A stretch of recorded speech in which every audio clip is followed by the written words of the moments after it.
After the passing of Auntie Amina and her husband, my life changed again. Before he died, Uncle had always said that I would never leave his house as long as he was alive. He kept that promise until his very last day. After his burial and the mourning period, my half-brother came to take me to live with him, his wife, and their children. It was another fresh start, and although I was grateful to have a place to call home, I couldn't help but wonder what my new life would be like. By then, I had already completed primary school in a government school. But when my half-brother enrolled me in a private school, I was told that I couldn't continue from where I had stopped. Because the private school followed a different academic standard, I had to go back to primary 4, even though I had already finished primary 6. I felt bad because I was the oldest in the class. At first, I felt disappointed. It wasn't easy to accept that I had to repeat 2 classes while other children my age were moving ahead. But I reminded myself that education was more important than pride. I chose to accept the challenge, work hard, and keep believing that every sacrifice I made would one day lead me to a better future. When I first started at my new school, I was so happy. I thought I was going to make new friends and learn so many new things. But after a few days, I began to feel different. My teacher always talked to me in a way that made me feel small. She kept reminding me that I was older than most of my classmates and that I came from a government school. Whenever I made a mistake, she would say, "At your age, you should know this already." Those words hurt me so much. I never chose the school I attended before, and I couldn't help being older than the other children.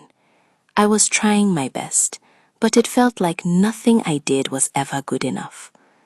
Every morning, I prayed that my teacher would smile at me or say something kind, but instead, I became more afraid to answer questions in class because I didn't want to be embarrassed again. When I got home, I stayed quiet.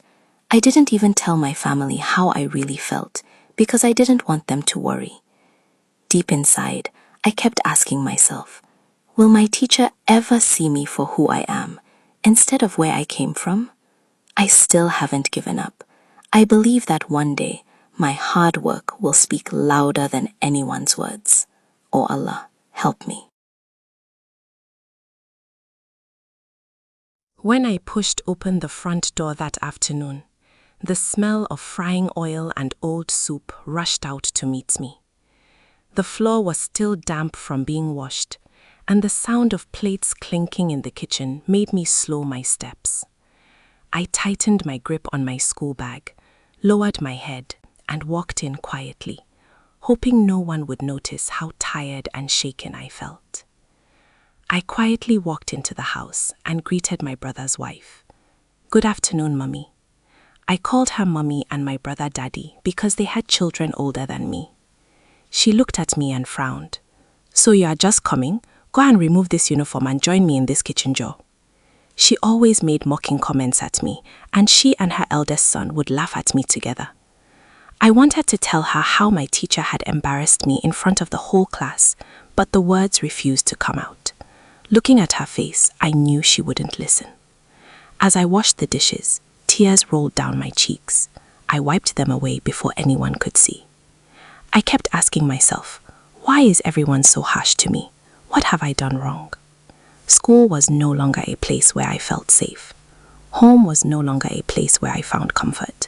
Everywhere I turned, I felt unwanted.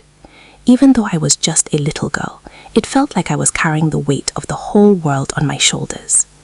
That night, as I lay on my mat, I closed my eyes and whispered a small prayer. "Oh Allah, please don't forget me. I just want someone to love me."